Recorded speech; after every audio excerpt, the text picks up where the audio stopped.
भारत के एक शांत और सुनसान इलाके में एक छोटा सा गांव था जिसका नाम था सिद्धपुर।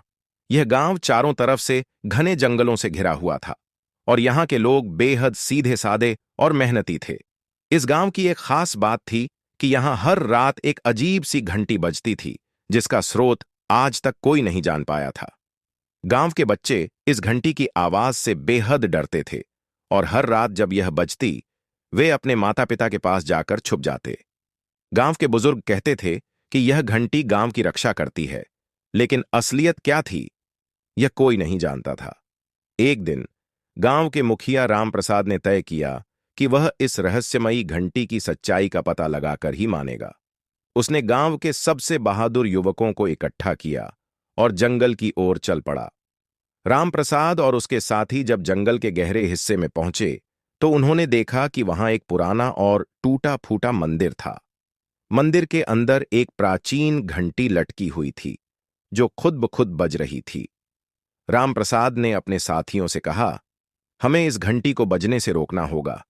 शायद यही हमारे गांव की मुसीबतों का कारण है।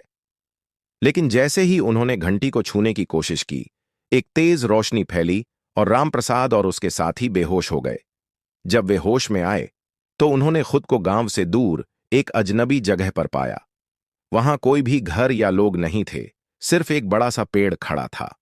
राम प्रसाद और उसके साथियों ने उस पेड़ के पास जाकर देखा तो वहां एक शिलालेख था जिस पर लिखा था, यहां से वापस जाने का रास्ता नहीं है। वे सब घबराए हुए थे, लेकिन तभी उन्हें एक बूढ़ा आदमी दिखाई दिया। वह आदमी बोला, तुम लोग उस घंटी की सच्चाई जानना चाहते हो तो सुनो। यह घंटी इस गांव के लोगों की रक्षा करती थी, लेकिन एक दुष्ट जादूगर ने इसे श्रापित कर दिया। अब यह घंटी बजती है और जो इसे छूने की कोशिश करता है वह इस रहस्यमयी जगह पर फंस जाता है। राम प्रसाद ने बूढ़े आदमी से पूछा, तो क्या हम यहां से कभी वापस नहीं जा सकते? बूढ़ा आदमी मुस्कुराया और बोला, एक ही रास्ता है। अगर तुम लोग उस जादूगर को हरा दो और घंटी को मुक्त कर दो तो तुम लोग यहां से वापस जा सकते हो। राम प्रसाद और उसके साथियों ने साहस दिखाते हुए उस जादूगर को ढूंढने का फैसला किया।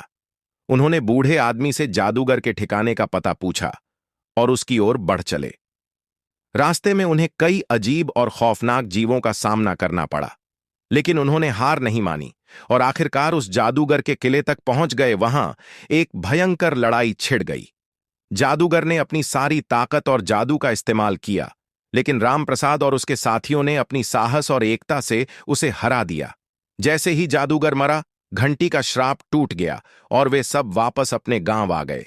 गांव के लोग राम प्रसाद और उसके साथियों का स्वागत करते हुए बोले, तुम लोगों ने हमें एक बड़े संकट से बचा लिया।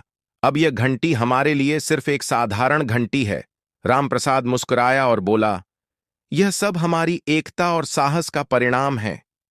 इस तरह सिद्धपुर गांव एक बार फिर शांत और खुशहाल हो गया। गांव के लोग अब हर रात उस घंटी की आवाज सुनकर डरते नहीं थे, बल्कि उसे अपने साहस और एकता की निशानी मानते थे।